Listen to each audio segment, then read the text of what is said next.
अस्सलाम वालेकुम क्लास 9। उम्मीद करते हैं आप सब खैरियत से होंगे। आज हम करेंगे यूनिट 1 की एक्सरसाइज 1.6 को। हमारा फर्स्ट क्वेश्चन है, use matrix if possible to solve the following system of the linear equation by. First method है हमारे पास the matrix inversion method and second Cramer rule. हमारे पास ये लीनियर इक्वेशंस दी गई हैं, इनको हमने टू मेथड के साथ सॉल्व करना है। फर्स्ट हमारे पास है मैट्रिक्स इन्वर्जन मेथड और सेकंड हमारे पास है क्रैमर रूल। तो इसके हम फर्स्ट पार्ट को सॉल्व करते हैं। इसका हमारे पास फर्स्ट पार्ट दिया गया है, तो इसको हम सबसे पहले मैट्रिक्स इन्वर्जन मेथड के साथ सॉल्व करते हैं। इसको इस सॉल्व करने का तरीका ये है कि हमारे पास जो ये इक्वेशंस दी गई हैं ना, इनको हमने पहले मैट्रिक्स की फॉर्म में लिखना है। तो सबसे पहला काम हमारा इनको मैट्रिक्स में लिखना है, तो हम लिखते हैं बाय राइटिंग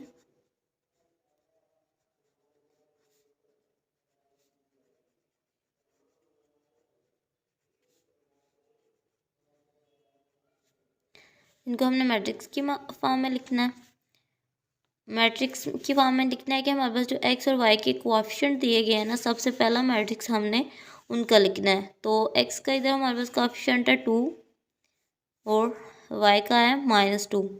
नेक्स्ट एक्स का है 3 एंड वाई का हमारे पास 2। अभी हमने एक्स और वाई के कोएफिशिएंट का एक मैट्रिक्स लिखा है। नेक्स्ट हमने लिखना है हमारे पास जो वेरिएबल्स हैं उनका मैट्रिक्स। तो इसमें हमारे पास इन इक्वेशन में एक्स और वाई वेरिएबल हैं, तो हमारे पास फर्स्ट एक्स और सेकंड वाई आ जाता है। फिर हमारे पास इक्वल का साइन है। नेक्स्ट हमारे पास जो हमारे पास कांस्टेंट दिए गए हैं ना एक मैट्रिक्स, उनका लिखना है। 4 एंड 6 कांस्टेंट है, तो 4 और 6 का मैट्रिक्स। फर्स्ट हमारे पास मैट्रिक्स आता है कोएफिशिएंट का, सेकंड हमारे पास वेरिएबल का और थर्ड मैट्रिक्स हमारे पास आ जाता है कांस्टेंट का। नेक्स्ट ये कि इन मैट्रिक्स को हम लेट कर लेते हैं। हमारे पास ये जो फर्स्ट वाला कोएफिशिएंट का मैट्रिक्स है, इसको हम ए की इक्वल लेट कर लेते हैं। Let A is equal to -2 3 and 2। Next हमारे पास जो वेरिएबल के मैट्रिक्स है, इसको हम एक्स के इक्वल लेट कर लेते हैं, एक्स एंड वाई। और हमारे पास जो कांस्टेंट का मैट्रिक्स है, इसको हम बी के इक्वल लेट कर लेते हैं, 4 एंड 6। अभी ये देखें हमारे पास ये ए मैट्रिक्स है, ये एक्स मैट्रिक्स है, ये मैट्रिक्स है, ये एक्स मैट्रिक्स है, इक्वल एंड बी मैट्रिक्स। तो इसको हम इस वाली जो सिचुएशन है, इसको हम A X is equal to B लिख सकते हैं। ए वाला मैट्रिक्स है, एक्स वाला मैट्रिक्स है, और ये इक्वल के साइन की साइड पे हमारे पास है बी वाला मैट्रिक्स है। हमने ए की वैल्यू फाइंड करनी है ना, तो ए इज इक्वल बी, और ए हमारे पास एक्स के साथ मल्टीप्लाई हो रहा है, दूसरी साइड पे जाके ये हमारे पास डिवाइड हो जाएगा। और अगर देखें तो हमारे पास एक्स इक्वल बी बाई ए आ गया। तो एक्स इज इक्वल ए की पावर इधर हमारे पास 1 है, अगर हम इसको ऊपर लेके जाते हैं तो ए की पावर हमारे पास -1 हो जाएगी। ऊपर जाने से हमारे पास ए की पावर -1 होगी। ए हमारे पास इन्वर्स की फॉर्म में आ गया। अब एक्स इज इक्वल आ गया ए इन्वर्स, वो मल्टीप्लाई होगा हमारे पास बी के साथ। ये एक हमारे पास फार्मूला बन जाता है। इसके लिए हमें A inverse of A find करना है, उसको हमने बी के साथ मल्टीप्लाई करना है। तो ए इन्वर्स फाइंड कर लेते हैं। इसके लिए हमें ए का डिटर्मिनेंट फाइंड करना पड़ेगा। तो ए का डिटर्मिनेंट फाइंड कर लेते हैं। हमारे पास 2 -2 3 एंड 2, तो इनको मल्टीप्लाई 2 मल्टीप्लाई बाई 2 माइनस का साइन, नेक्स्ट -2 मल्टीप्लाई हो जाएगा। इनकी क्रॉस मल्टीप्लिकेशन होती है, ये इसके साथ और ये इसके साथ। 2 2 द 4 -2 3 द 6, तो ये हमारे पास -6 आ गया। नेक्स्ट हमारे पास 4 माइनस माइनस प्लस 6 आ जाएगा। 4 + 6 हमारे पास 10 आ जाता है। डिटर्मिनेंट ऑफ ए हमारे पास आ जाता है 10। नेक्स्ट है कि हमने एडजेंट ऑफ ए फाइंड करना है, तो एडजेंट ऑफ ए फाइंड कर लेते हैं हम। हमारे पास जो मैट्रिक्स ऑफ ए है, इसमें ये वाला जो डायगोनल है, इनकी पोजीशन चेंज करेंगे और इस साइड वाले के हमने साइन चेंज करने हैं। -2 तो वो हमारे पास 2 हो जाएगा, तो +3 था, ये हमारे पास -3 आ जाएगा। नेक्स्ट ये होता है कि इन्वर्स इन्वर्स ऑफ ए में हमने डिटर्मिनेंट ऑफ ए और अर्जेंट ऑफ ए की वैल्यूज़ को पुट करना है। तो इसका फार्मूला है A inverse is equal adjoint of A by determinant of A. तो हमने ए इनवर्स जो हमारे पास अर्जेंट ऑफ ए उसको लिखना है। वो मैट्रिक्स है हमारे पास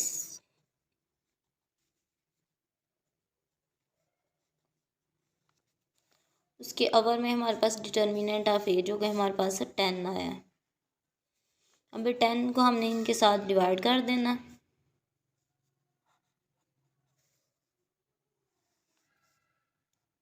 2/10 next 2/10 minus 3/10 2 1 the 2 and 5 the 10।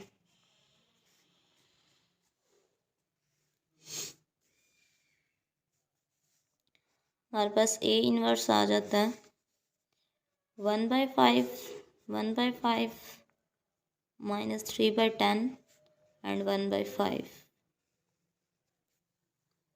Next हम इसको इसके फार्मूला में ले जाते हैं। हमारे पास फार्मूला था x is equal A inverse of A multiply होगा बी के साथ। तो एक्स की वैल्यू लिखते हैं, ए इनवर्स ऑफ ए लिखते हैं और बी के साथ उसकी मल्टीप्लिकेशन करते हैं। ये हमारे पास एक्स वाला मैट्रिक्स है, ये हमारे पास इनवर्स ऑफ ए आया है और ये हमारे पास बी वाला मैट्रिक्स है।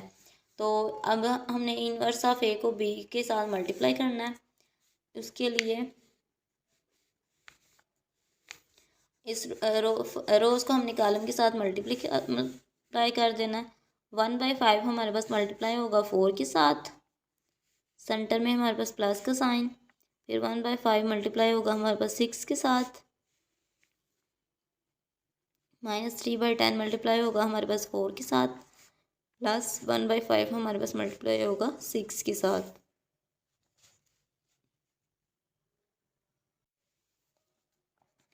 एक्स और वाई लेफ्ट साइड पे हमारे पास आ रहा है।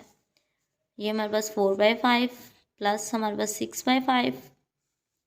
नेक्स्ट हमारे पास 3 4 12 माइनस 12/10 प्लस 6/5। तो इनको हमने सॉल्व करना है। X and Y as it is. Next 4/5 plus 6/5 है, तो 4/5 प्लस 6/5, तो इनका एलसीएम हमारे पास 5, बेस सेम है तो हमारे पास इनका एलसीएम 5 आएगा।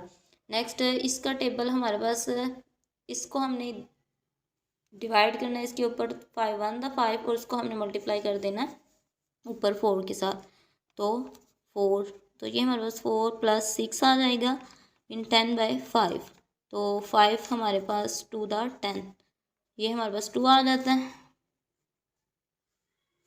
नेक्स्ट हमने -12/10 प्लस 6/5 को सॉल्व करना है।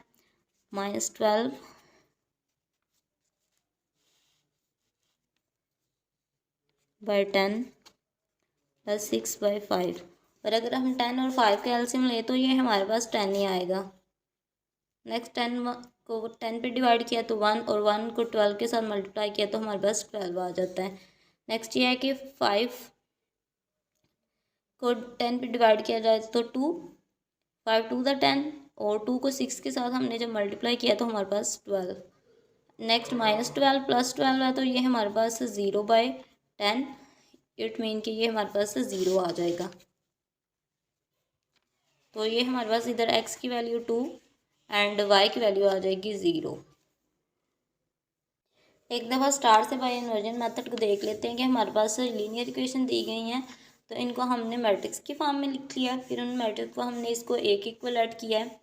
इसको जो हमारे पास कोएफिशिएंट का मैट्रिक्स था वो हमारे पास ए के इक्वल है, वेरिएबल वाले को हमने एक्स के इक्वल और कांस्टेंट वाले को हमने बी के इक्वल ऐड कर दिया। ये हमारे पास कुछ इस तरह का फार्मूला बन जाता है, X is equal A inverse of B. Inverse of A multiply हो रहा है हमारे पास बी के साथ। इनवर्स ऑफ ए फाइंड करने के लिए हमने डिटर्मिनेंट ऑफ ए और एडजेंट ऑफ ए फाइंड किए। इनवर्स के फार्मूले में हमने एडजेंट ऑफ ए और डिटर्मिनेंट ऑफ ए को लगाया है। उसको सॉल्व करने से हमारे पास इनवर्स ऑफ ए ये आ जाते हैं। नेक्स्ट वैल्यू को हमने फार्मूले में पुट किया है, हमारे पास X is equal inverse of A और बी था। वैल्यूज़ को पुट किया, हमारे पास इन्वर्स ऑफ ए बी वाले मैट्रिक्स के साथ मल्टीप्लाई हो रहा था। इनके हमने मल्टीप्लिकेशन कर लिया। उनको सॉल्व करने से हमारे पास एक्स की वैल्यू 2 आ जाती है और वाई की वैल्यू हमारे पास 0 आ जाती है। तो ये हमारा जो मैट्रिक्स इन्वर्जन। नेक्स्ट ये कि हमने इसी पार्ट को बाय क्रैमर रूल के साथ सॉल्व करना है। तो क्रैमर रूल के साथ सॉल्व करने के लिए हमें इसमें एक्स को फाइंड करने का जो फार्मूला है वो हमारे पास determinant of A X by determinant of A. हमारे पास एक्स इसके इक्वल है और वाई हमारे पास इक्वल आ जाएगा determinant of A Y by determinant of A. ये हमारे पास टू मीन्स फार्मूलाज आ जाते हैं। इनके अकॉर्डिंग हम एक्स और वाई की वैल्यू फाइंड कर लेते हैं। तो इस रूल में हमारे पास जो हमने मैट्रिक्स लिखने हैं उसके लिए हमें 3 मैट्रिक्स लिखने होंगे।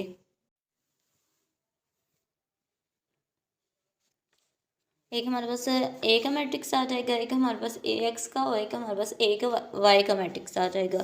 तो सबसे पहले हम ए वाला मैट्रिक्स लिख लेते हैं। ए वाले मैट्रिक्स के अंदर हमारे पास जो ये हमारे पास सिंपल कोएफिशिएंट दिए गए हैं इनको हम लिखेंगे। जो हमारे पास 2 -2 3 एंड 2 आ जाते हैं। इसके बाद हमने ए एक्स वाला मैट्रिक्स लिखना है। जब हमने ए एक्स वाला मैट्रिक्स लिखना है ना तो इसमें हमने एक्स की जगह पे जो हमारे पास कांस्टेंट दिए गए हैं ना उनको पुट करना है। जो हमारे पास कांस्टेंट दिए गए हैं 4 एंड 6।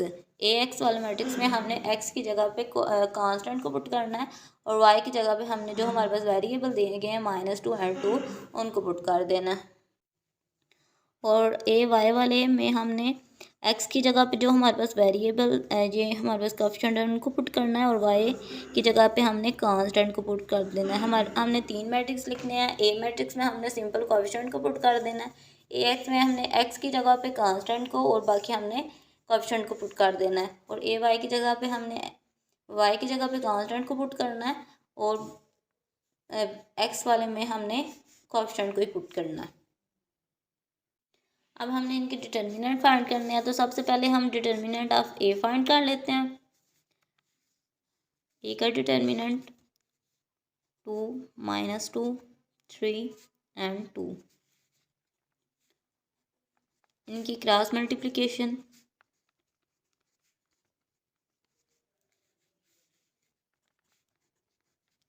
-2 3 था 6 -6 है तो इधर हमारे पास माइनस +6 हो जाएगा और ये हमारे पास 10 आ जाता है। ये हमारे पास डिटर्मिनेंट ऑफ ए। नेक्स्ट हमने determinant of A x find करना है। उसके लिए हमें ए एक्स वाला मैट्रिक्स लिखना पड़ेगा।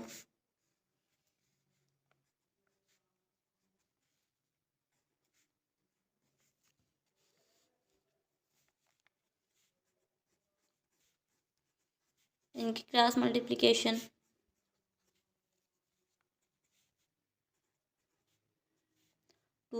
6 था हमारे पास 12 और -12 की वजह से इधर हमारे पास प्लस हो जाएगा 12 + 8 हमारे पास 20 आ जाता है।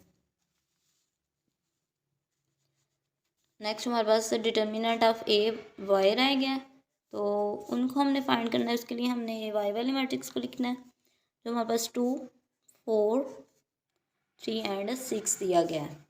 तो 2 × बाय हमारे पास 6 आ जाएगा -4 × बाय हमारे पास आ जाएगा 3। 2 6 था 12 -4 3 था 12। तो इनको जब हम सब्ट्रैक्ट करते हैं तो हमारे पास आ जाता है 0।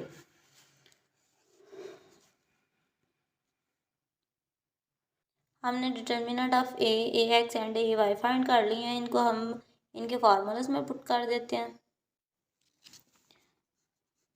हमारे पास एक्स को फाइंड करने का जो फार्मूला था वो determinant of A X Y determinant of A था और दूसरी साइड में हम वाई को फाइंड करने का भी लिख लेते हैं determinant of A Y by determinant of A. हमारे पास डिटर्मिनेंट ऑफ ए एक्स हमारे पास आ गया है 20 बाय डिटर्मिनेंट ऑफ ए हमारे पास आ गया 10। दूसरी साइड पे डिटर्मिनेंट ऑफ वाई हमारे पास आ गया था 0। डिटर्मिनेंट ऑफ ए हमारे पास 10। ये हमारे पास 10 to the 20 और ये हमारे पास 0। अब इधर देखें हमारे पास एक्स जो है वो 2 आ जाता है और वाई हमारे पास आ जाता है 0। और बाय इन्वर्जन मेथड भी हमारे पास x2 था और y हमारे पास 2 था। तो इसका जो हमारे पास सोल्यूशन सेट है वो आ जाएगा x2 एंड y हमारे पास आ जाएगा 0। बाय क्रैमर रूल हमारे पास x को फाइंड करने का ये फार्मूला था, y को फाइंड करने का ये फार्मूला था। उसके लिए हमने 3 मैट्रिक्स लिखे हैं हमारे पास, A matrix, A X and A Y. इनके हमने डिटर्मिनेंट फाइंड किए। नेक्स्ट हमने इनके फार्मूलाज में इनकी वैल्यूज़ को पुट किया तो हमारे पास एक्स एंड वाई आ गया। उम्मीद करती हूँ आपको इनकी इस क्वेश्चन की अच्छे से समझ आ गई होगी। नेक्स्ट अगले लेक्चर में मुलाकात होगी। अल्लाह हाफिज़।